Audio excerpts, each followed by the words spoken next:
Well, hello everyone. Welcome to this fourth session of My Pathway in Security.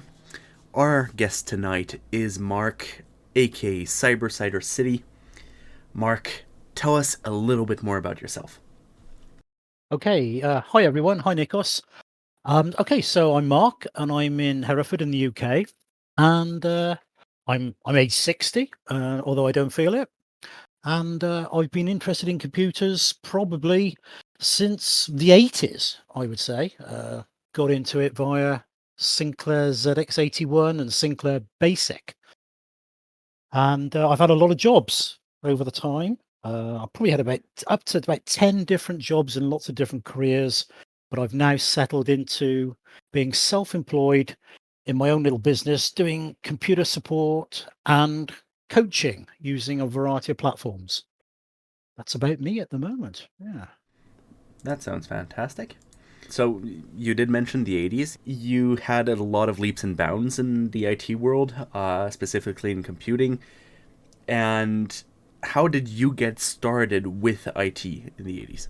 Okay, so I must have seen, I think I probably saw an advert in the paper saying, here you are, here you can get your own personal computer, but from Sinclair. I think Sir Clive had brought out this, so I think he brought out the 80 first, ZX80. I didn't get into that one, but the ZX81 seemed to be affordable to me. And so I went out and just bought that off the shelf, really. It was hard to get straight away.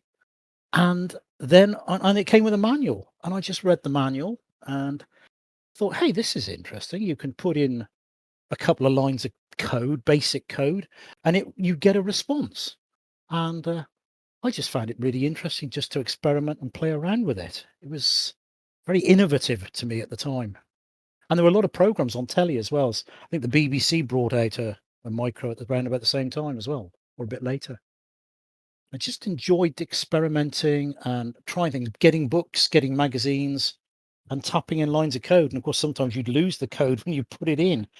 The RAM pack on the back would wobble sometimes, and you'd lose everything because it was actually just, I think it's really small memory as well. It didn't have a store. Everything was just live, and when you turned it off, it died basically.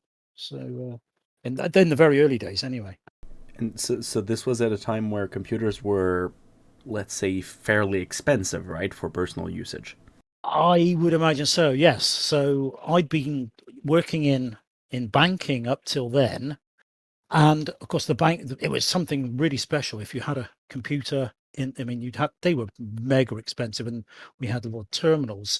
But yeah, a personal computer would have probably been many hundreds of pounds, but the ZX81 was really cheap. I think it was something like 50 or 60 quid to get into something like this. You had to have your own TV, little screen, and the keyboard was built into the device. So and there was no mouse, it was just purely alphanumeric coding, and entering stuff really line by line, long line by line, and getting it to do stuff. So yeah, it would have been very expensive to get anything else. Hmm. You mentioned magazines at some point. Hmm. So one of the legendary, well, not legendary, one of the legends I've heard is that you could buy a magazine and it would either have some form of floppy disk or actually some code you could write to experiment with it. Is that accurate? Yeah, yeah, that's right. I mean, I'm not too sure whether that was in the sort of Spectrum days, but it was certainly the case. Yeah, no, wait a minute. It must have been magazines in those days as well. Yeah, yeah. But yeah, they would just print out lines of code in the magazine, and you would just line by line tap it in and then see if it would do something, or maybe a little book or something like that. And in the manual. Hey, I'm just really thinking this is nearly 40 years ago. It's sort of incredible, really. Yeah. Yeah. And then we had, I mean, yeah, just graduating, this made me think now, we had tape decks. So after the Spectrum, after the ZS81, the Spectrum came out, and you would hook up a little, if I talk about cassette recorders, I don't know whether people know what I mean, but it's a device that recorded onto tape that we now use, we don't really use them anymore, do we? Cassette tapes, people know what I mean by that? And so what you would do, you put in your code, And then there would be a way for you to save it out to tape. It would take ages. And you could also buy little programs on tape. That's right. You could buy a cassette tape and it would take about 10 minutes, say, to install the program, and it might work, it might not, using lots of beep, beep, beep, beep, beep, beep, beep, beep, beep, all this sort of hash noise coming over the mic or speaker that you could hear it. And it was going on and loading the program. It would take ages and ages to load a program on just to do perhaps a very simple operation. And Wow. you didn't know whether it was going to work until the end of the input, and it either worked or it just came back with nothing on the screen, and you thought, "Oh, I've got to do it again." Wow. Somewhat analog. Yeah, and yeah, exactly. Yeah. It's incredible really how they just sort of, yeah, you had to use something. That was the way. If you didn't want to type in hundreds and hundreds of lines, then what you did was you got your cassette recorder and you bought these tapes. Actually, yeah, I think I used to buy them online. Not online. The internet wasn't even around for us guys. No, you'd buy a magazine and there would be an advert in there and you'd send off your little check or your postal order, and back would come this tape in the post with a game on it or something. Yeah, incredible. Wow. So you mentioned you worked in the banking industry. What exactly did you do, if you're allowed to talk about it? Yeah, so this was high street retail banking. So a teller or a cashier, as we used to call it, and you would serve customers face to face. And prior to terminals coming in, you would actually record those transactions in a ledger. Well, it's a long sheet of paper with columns on it, and you would say, oh, debit would be money coming out. You cash a check and you'd write it down on this little ledger, and cash coming in went on the left hand side, and you'd record that going in. At the end of the day, you tallied it all up, and hopefully the amount in your till would balance with what you had on your ledger. And so that developed then into, they started bringing in sort of terminals that enabled you to enter details that you'd cached or cash coming in, and it did all the arithmetic for you, and then told you at the end of the day what you should have left, and you'd count your cash and balance it to that. So that was a sort of, I suppose that's my first hands-on real life experience of the sort of automation that was coming in, and that was around about, ooh, that would have been about 83, I should think, 83, 84, when that sort of stuff came on. So, how did you go from that quite procedural work, right, Mm, to working in or with information technologies? yeah. So that's right. So then at that time, or towards the early 90s, the banking industry became very marketing oriented. It was a big shift from just being your own, having your own customers day to day and just trotting along, to actively marketing your services, your products, your insurance, your credit cards. And they wanted you to sell these cards and these products to your customers. And I had a lot of difficulty with that, because I just didn't really think that it was my thing. I'm not a salesman. I didn't want to do that. So after a long period of time, I decided to get out of that. There was various things that happened, and it was made fairly easy for me to leave the field. And so I thought, what am I going to do? And I think I must have seen a little course in the paper saying, learn, why not see if you are, that's right, there was an advert that it was written in letters like, why not see if you are interested in computing? It was is it CompuTeach or something like that? Anyway, so I went along to their little session, thought, yeah, this is really interesting, but I didn't pursue it there and then. I then found something locally which was offering a computer literacy course, and it was also subsidized by, I think it was a government scheme. So I went on to that. And in that was my first taste of a personal computer. They were 286s, I think, in those days. And we learnt DOS by looking through the manuals, studying the manuals, and just input. Again, it was a fairly basic introduction to word processing, basic introduction to spreadsheets and databases. And I thought, I really enjoy this. This is just sort of my sort of field. So I got the NVQ level 2 in that. And I thought, okay, what can I do with that? And it was just, I think it was really starting to develop. Internet really hadn't come on then. If you were doing anything, it was very expensive on the internet. I remember at the course there were they said, "Oh, we can only do this for a few minutes because it's costing mega pounds to go online." In those days, it was just some sort of chat room. But anyway, so I saw an advert that was looking for computer operators for directory inquiries with BT. It was through an agency, and I thought, okay, so I've got some keyboard skills already. I know a little bit about what they're talking about here, and so I went for that, and I got a job there. So basically, computer operating and also telephony skills. So I sort of developed that into, well, how did I suppose it was just the fact that the technology was there, and also, of course, I'd done a fair bit of customer service in the bank, so it combined those two things, and it just suited me down to ground. I did that for about 5 or 6 years, I reckon. And then, actually, whilst I was there, I think I don't want to blow my own trumpet, but they sort of spotted that I had the patience and the ability to pass on those skills to the new people that were coming in. So they used me as a help operator to assist those people that were coming on stream and showing them the ropes with the computers. So then I thought, that's really interesting. I quite like this sort of training idea. And that just, I suppose, that might have set the seed of looking to doing something like that long term, because a lot happens after that. When we're talking the 1990s, I got a computer of my own at around about the same time, and the internet was sort of coming on then. I was able to, yeah, it was AOL in those days, and you had to had a dial-up modem. I don't know, well, I probably don't blind people. Do you remember the dial-up? You've heard of dial-up modems, I expect, I've heard of Nikos? it. You've heard of it. The Well, this sound of thing, the internet. indeed, did it beep beep beep, and you have these things, and of course you couldn't use your phone at the same time. You had it attached to a landline, and in those days you had to sort of so you took it offline off the phone, and you took over the phone line. You had connected your modem to it.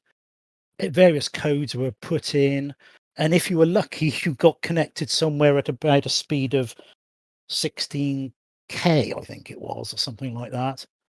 Then we had got up to the dizzy heights of 32K, and then if you were really lucky, you could get a 56K modem, and it all took off from there, really. So it's all those things were coming together at that time in the mid 90s. Then for me, I suppose, all came up, to get into that sort of thing. Yeah. Well, referencing AOL, it just Mm. popped into my head. Uh-huh. You've got mail. Yes, exactly. Yeah, that's right. You've got mail. Welcome to AOL, something like that. Yeah, and then you've got mail. Exactly right. Yeah, yeah. I still got a customer or two that I still got one customer that still uses the AOL system, not on dial-up, mind you, but he likes because he grew along with that interface. He still uses that interface to connect to the internet. Amazing. Yeah, yeah. In fact, he still does his email through it as well, email and internet, and he uses that to browse the internet as well. I said, "Do you know what? There's a little bit of an easier way here. If you just minimize that AOL interface, you could just use a browser, or you could just." But no, he said, "No, I'll stick with the AOL, thanks." Nice. Yes.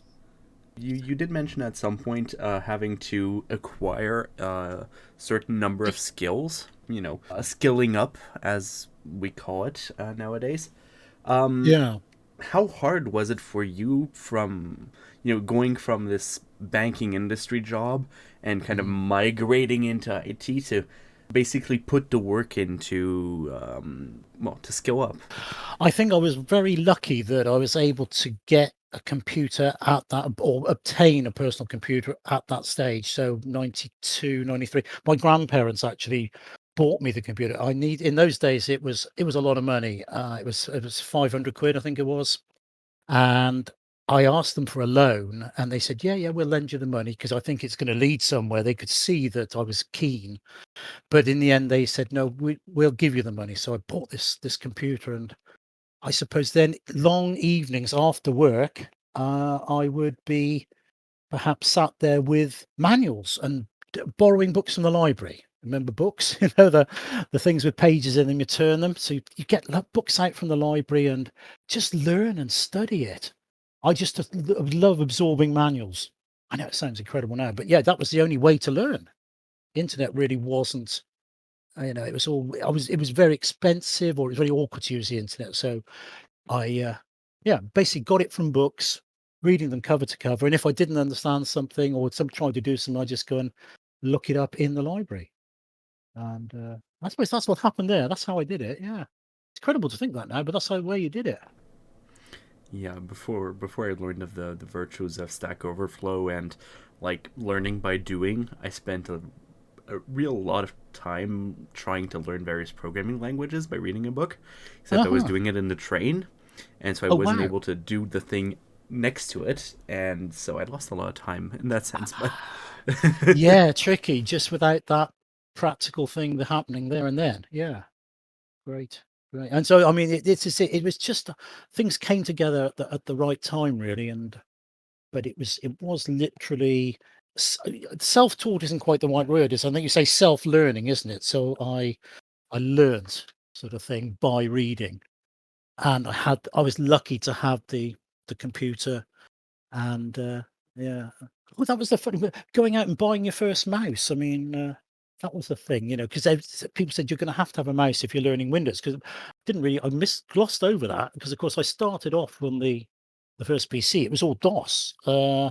It was not really a graphical interface. It was just as you can say, just black on white on black sort of thing.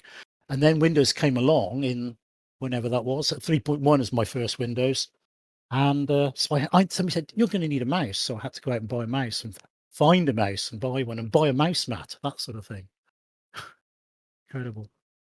And so that was another skill that was needed there, actually, to get this thing to do what you wanted it to do. So they came up with games that you could click, you could know where you're clicking on the screen and transfer it to your hand. So eye-hand coordination all came in useful for gaming later, of course. yeah, like I mean, I guess for later generations or people that grew up with it, we don't really think about it as much. Like Mm, I use a mouse pretty much how I use my hand or my arms or a pen.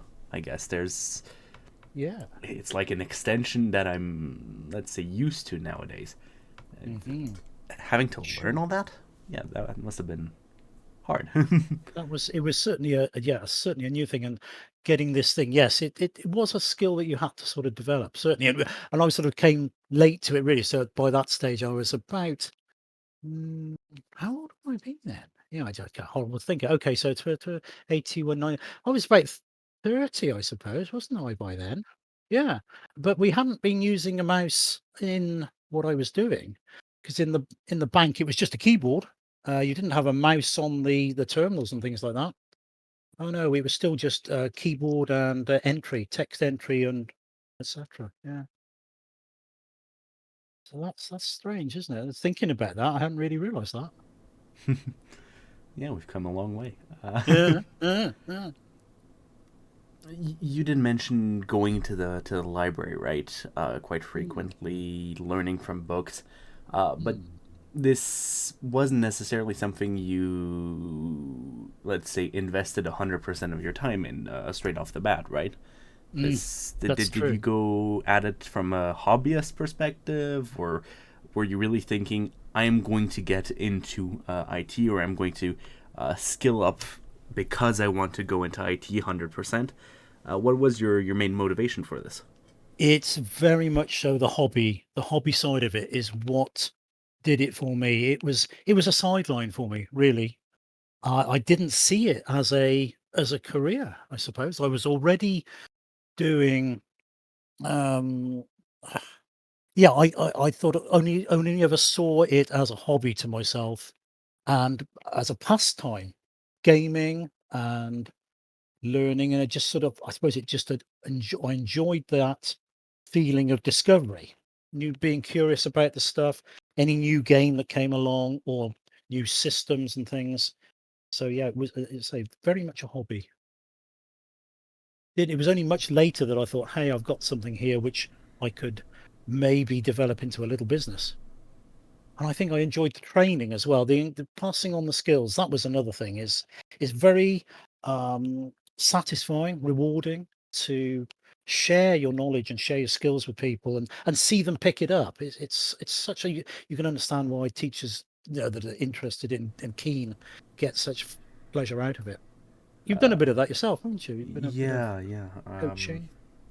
Coaching, but mostly as a TA in university, kind of having to bring people to various conclusions, helping them out with their homework, I guess, or at least the comprehension surrounding the homework, which is often very technical, or it uses concepts that people haven't touched on yet, or things like that. So yeah, it's less Mm. applied than I guess you have had to deal with because well the people I deal with are usually more in my line of, let's say, study at a, let's say, more advanced level.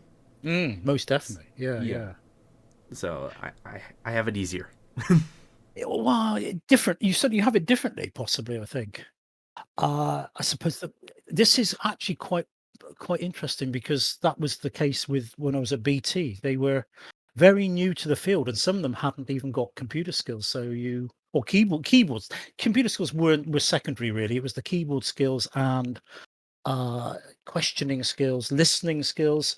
Some of which it came together, and it was well, enjoyed the training while spotting where I was thinking if I was trying to do this, how would I go about it and how did I do it? And see spotting if they were couldn't get something, okay, well, that's what it is. You're not pressing that key at the right stage, like a tab key instead of an enter or a space or an arrow key, just to move it through the fields. It's just spotting those little things.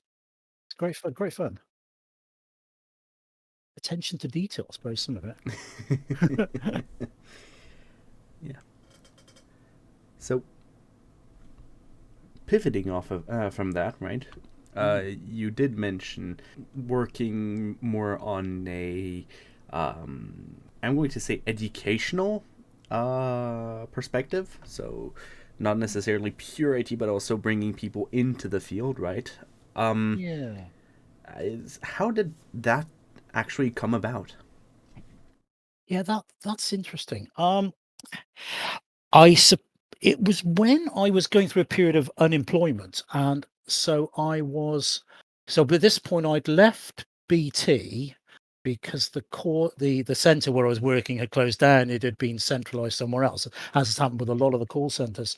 So I had got a period of unemployment where I'd got a bit of time, and I'd also been given a bit of a handshake because that was the way you left big companies in those days. I suppose you still do.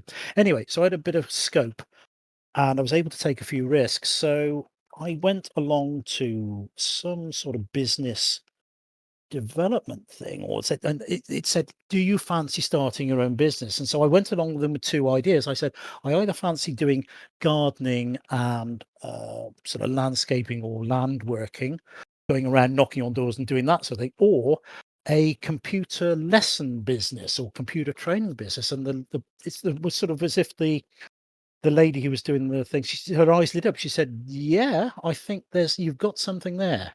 She said, "I reckon there is a demand for somebody to show this thing." So I thought, okay, I'll think about it. So I just, I'd gone into other bits of work. So I was working at B&Q, did a bit of labouring and lots of things. So I was I was able to just experiment with starting a business, very small scale, put a couple of adverts up, started a basic I did a basic website and just said, here I am, computer coaching at home was what I called it, training at your place at your own pace.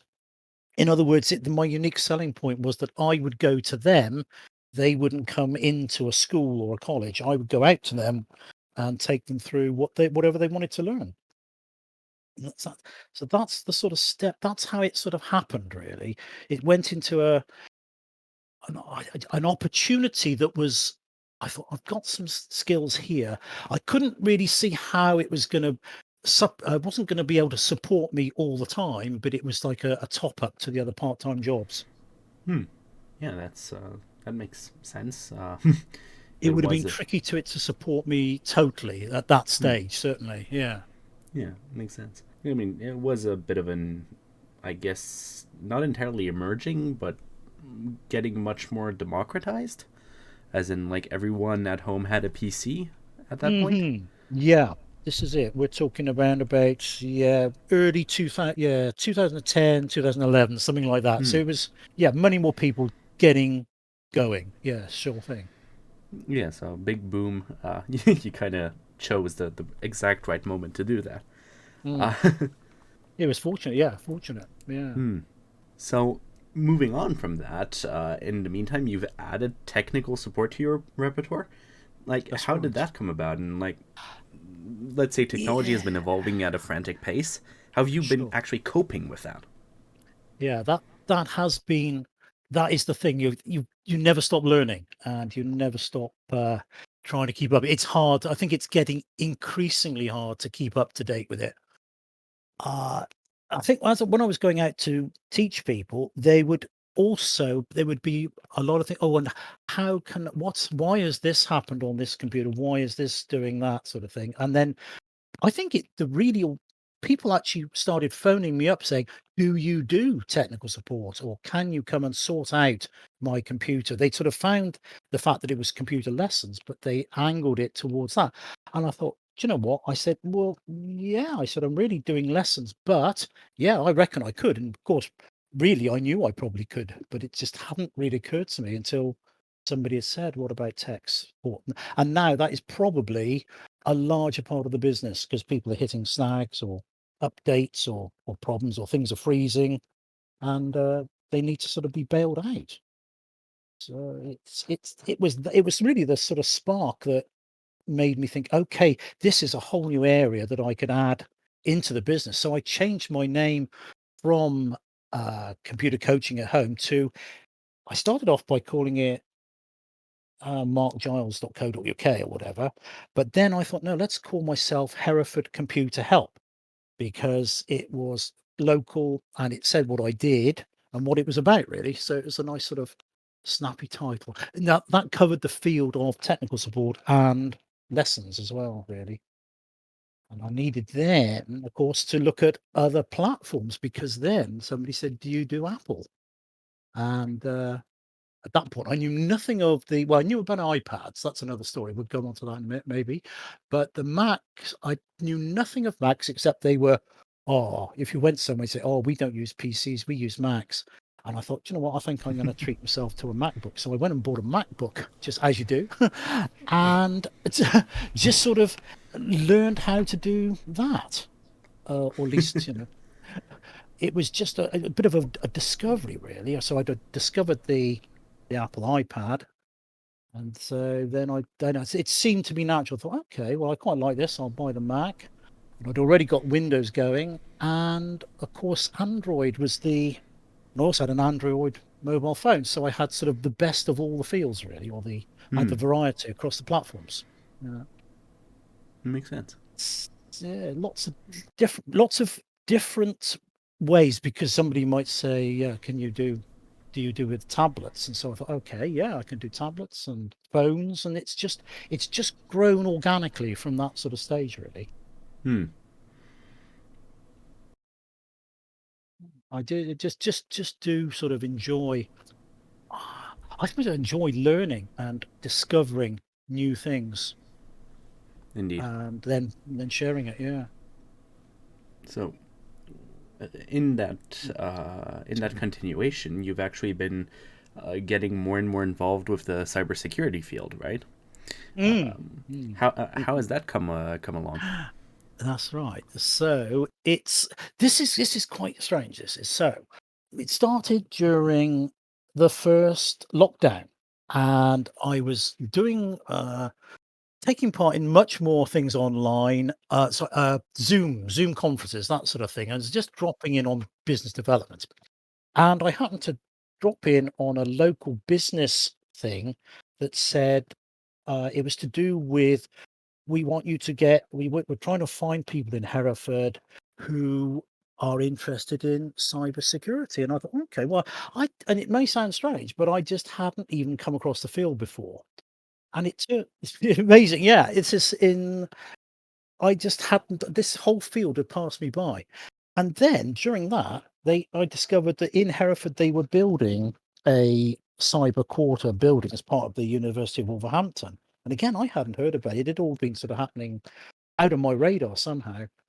And they were going to hold a conference. They called it the Cyber Fringe. And I just thought, hey, wow, this sounds amazing for Hereford to be doing something like this. And they explained the platform was going to be this virtual conference floor where there'd be tables and you'd be talking to people as if you were sat across the table from them, and you would see them and you would talk to them in a group, and you'd also be watching people on a stage. And I just thought, well, this just blew me away, all this. I just thought, I've just got to get involved in this. So that, and I think it was 2000, must have been 2010, November time. Must have been, yeah. And they had this conference and really well attended. It was surprising, although, and the people that were speaking, I thought, gosh, these guys, they just know their stuff. There's a whole area I'd not even heard of before. It just fascinated me that there was this amount of stuff going on, and heard all these new terms and abbreviations. So I got thought, okay, and I just wanted to be involved. I just kept asking questions, and I got taken. What did they? So they said, well, yeah, well, let's see what we can do. This is the cyber quarter in Hereford, and they started offering sort of tuition with some guys at the university. This was online, showing me the ways that I could make sure that my business was secure, password securities, multi-factor authentication, all the what we now see as really being basic, but it's it's something that was so crucial that I thought, gosh, yeah, this is something I would really like to get involved in. And the suggestion from the guys was that just get into networking. And actually, at the time, I didn't really know whether he meant networking as in physical LAN cabling and things like that, or social networking as in, conferencing and things. But I think both really applied. So I got involved with, at that time, I'd never been on Twitter. So I opened a little Twitter account and just started following loads of people. And I suppose that's what happened there. So it was this actual, it was the spark. There was this conference in Hereford and the building of this place that really sort of intrigued me. And I'm just amazed that people have been in that field for so long. Some people, when I hear that people have been in information security or cybersecurity for 10 years or more, I think, God, I didn't even know that field existed. I'll be honest, I kind of fell into it. Okay, did you? Yeah, yeah. How So, did that happen? Can I ask you? I'm me interviewing you, but how did that happen? okay. Now, thank you for the reverse Uno card. Mm, How did that happen? Yeah, good question. Specifically, I went to university for a year and something, kind of mm, going in a curriculum for information systems and services science. That's the mm, actual name of the curriculum. And there I got into development, and that's kind of where kind of my niche mm, was slash is. And when COVID hit, so it's a little bit parallel to your story, right? mm. When COVID hit, I got very lonely and Okay. decided that it'd be a nice idea to hang out with people. And so I Uh-huh. was on Twitter, right, Yeah. as one is, Yeah. not doom scrolling as we do nowadays, but Mm. just going through, and I saw someone wanting to build a small CTF server hangout with friends. Okay. In that server, I met this person, Gamithra, and Leonard, who is a friend of mine, also in Digital Overdose, and he and I, and well, basically all three of us, would hang out a lot. We'd play video games like it wasn't Among Us, it was something else. Damn. Uh, Something where you had one hacker and some agents, and you basically had to social engineer each other, etc. I'll find the name again and Sounds put it in fun. the Yeah. description. Yeah. Yeah. And a really fun game, right? And so we Yeah. were doing that, and we played some Minecraft, and we actually never got around to doing actual CTFs, which is a bit Uh-huh. ironic. Yeah. Um, but from there, I continued, chatting with Leonard. Good, good friendship going on. Mm. And at some point, he introduced me to InfoSec Happy Hour, which was something Ah. that was happening in the evening, right? Mm-hmm. Friday evenings, group of friends. I kind of had the imposter syndrome thing going on, and was like, I'm not joining this for about 2 weeks straight. Mm-hmm. Uh, and then I basically did the thing where I got drunk before I joined, and I joined, and I actually, and then I hit it off with most of the people there. I kind of lurked, and then I kind of got a little bit more comfortable. Chatted with Scott, chatted with met Jen, met Jer, met Tautology, Uh-huh. a great number of people. I also joined Yeah. TMHC when that was a thing. I it kind of evolved, right? Mm. And at some point, the beer farmers, so Scott McGreedy, Mike, Sure, yeah, Mike. Yeah. yeah, Yeah. all of these, all of these Wow. folks, organized a conference, BeerCon 2, Yeah. and that's when I really got from going, "Hey, I'm doing dev," to "Hey, security sounds interesting," because I was Okay. messing around with IoT, and that's really how I kind of dropped in. Uh-huh. But IoT Really? security is very it's complicated in the more political sense of the term. Not exactly political, but like security political sense of the term. Mm. So now I'm kind of taking my development expertise and migrating more into a application security kind of environment, but I'm not there yet. Wow. Wow. So yeah. That's interesting. Yeah, yeah. It is. It's sort of, yeah, similar sort of things that happen. Yeah, you drop in and you see that going. I mean, yeah, what you say about the InfoSec happy hour, I happened to have just been dropped in but not taken part, and I thought, yeah, this is way above my level, sort of thing. But you've just got to try, haven't you? Yeah. I suppose. Yeah, Got to and try. that's Have that's a what I did, pitch and in. You did. yeah. That's fascinating. So Thank you. Thank it you for that. worked, I Yeah. guess.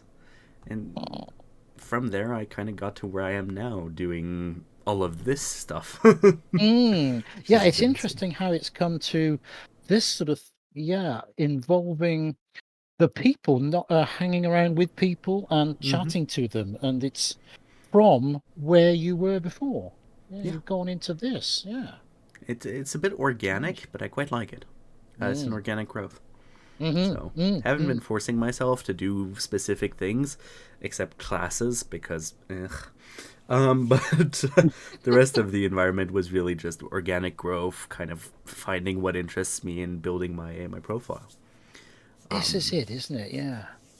No, yeah, that's it is so true. You do. This is it. You've got to try these little things. Say, yeah, that Mm. works for me, and or that, yeah, that's really interesting. But it has been, to be completely frank, it's very much a sort of a little sideline for me with my business, the cybersecurity. It's because everyone needs to Mm. do it. We all need to do it. But the good thing is I'm passing that sort of that mindset onto people. So I'm saying, "Look, by the Yeah. way, that password is no good. It needs to be more complicated. You need to think more about these passwords, and you need to have, and you've got to think about your backups." So Mm. all this has really come on, although it was sort of, I was aware of it. It's now being much more aware of how important it is, I Yeah. reckon. But now that I've kind of Mm. gone into an expose about myself, which Mm. So that nice was Uno interesting. reverse card there. Oh yeah, yeah. um, like what skills that that now it's my turn to ask questions. Oh, okay, okay. What you've acquired a lot of experience, right? From working in banking, then working in IT, then doing your own tech support company, then doing, first you're teaching, then your tech support company, right? You must have acquired a significant amount of, let's say, at least interpersonal skills or technical Mm. skills. Hmm. But Yeah, that's fair. if you Yeah. were to just put the finger on one or two or three of them, which ones would you say were the ones that made life easier for you in this domain? Okay. Yeah, it is. It's a good question, and I've been when thought about when you started thinking about this, I thought, yeah, I'm going to say I'm going to put my finger on listening. Listening is the big thing for me. Paying attention to what someone is actually saying to you and understanding what they are asking you. I suppose I developed that well from a customer service point of view, because very often people don't answer the question that is set. So if somebody comes up to you, for example, and asks you a question, politicians are perhaps an example where they don't actually answer the question. They say what they want to say. Whereas if you can actually I tune into what the person's asking you with that question and actually respond to that question, that's really key. So listening and other than that, patience, I think, is really big. I pride myself on when I'm certainly with customers, I have got oodles of patience. It doesn't always happen, say, in my own family environment, but in the professional environment, it's certainly helped me a lot. So listening and patience has been really important to me. There's lots of things you could add on to it. So, I mean, the keyboard skills were really a good idea. Obviously, I mean, it's useful if you know a bit of the keyboard and stuff. But no, I think it's those sort of human skills I think have helped me to to get on and do what I've been wanting to do. Yeah. Hmm. Yeah. Human skills is always one of the more complicated tech skills to acquire. Uh, Hmm. Yeah. ironically, Yeah. It's a sort of yeah. bit of an oxymoron, but Uh, so yeah. So it's yeah it's that having that. It's hard to put your finger on it, isn't it? Really, but it's can't can't think of anything. I suppose having an interest in logic maybe helps. Maybe I was also cut out for that type of thing. And I like there's the thing. I don't mind. There's a skill. I think this is a skill. Some people say it's a disadvantage, but I like working alone or in a very small group, one to one, one to two or three. And I'm quite happy with my own company. I can just amuse myself quite happily by reading, studying, doing stuff. I don't miss a large amount of company. So maybe that has helped because it means that when I giving lessons or giving support, it's usually in the one-to-one environment, and I feel very comfortable in that environment. And particularly going into other people's homes. Very often, I'm going into strangers' homes, and they are also accepting me into their home as well. So, I mean, no doubt they'll check me out, but online maybe. But it's also a degree of trust. So there's another good skill: trust, honesty. I mean, those are again, they're what are these what you call soft skills, I suppose, aren't they? Would you say? Yeah. So there you go. I mean, like honesty, of course, really important in banking. Confidentiality. It's leading me on to a few of these things that are really uh, good attributes, I would say, that help in this field, from what I can see. Yeah, definitely. Mm. Okay. So one of the questions from Eden currently is, what was the most difficult thing in your career that you faced in security? Now, keeping in mind that, of course, you mentioned that security is something you are more peripheral to. Mm. Most difficult thing that I've faced are, I suppose, persuading people that it is important because a lot of my customers think that they are not important to be attacked or to be criminalized by somebody. So you've got to explain that it's not necessarily who big or how big they are or who they are. It's just trying to convince people that it is important. It's something that we all need to develop, really, or develop an understanding of, so that you don't fall victim. Because I have had a few people who have fallen for I think the common ones are the phone scams and the phishing things. And so picking up those pieces and saying, well, yeah, you're not the first, you're not the last, but hopefully get them back on the right path, really. But as I say, it is very much a sort of a sideline for what I'm doing. Yeah. The Was that imposter sort of? syndrome of fraud. Yeah, yeah. No, Yeah. it's, Speaking unfortunately, there's of, a lot of people trying to scam people, most definitely, and mm, so that's probably how I come into contact with it, yeah. hearing about it happening to others. hmm Um, Speaking of imposter syndrome, have you ever faced imposter syndrome? Is another question. Yeah, I did. I mean, I certainly, I think I do. I sometimes think, what am I doing? Do I really know what I'm talking about? Certainly in some of this stuff. And yeah, you do feel that. I think I, yeah, actually, I took part in something last year. There was the imposter syndrome day that they have. And so much of it made me realize, yeah, I think I do feel from that. I doubt my own abilities, and I'm trying to be really modest, but then sometimes you think, gosh, I when you start talking to people and explaining stuff, and you realize how they appreciate you taking the time with them, then it's an interesting field. I hadn't even come across that expression until fairly recently, imposter syndrome. I thought it was something completely different, but yeah, it is something I have experienced, I would say, yes. Yeah.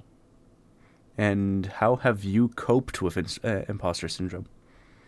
Yeah. That's a good one.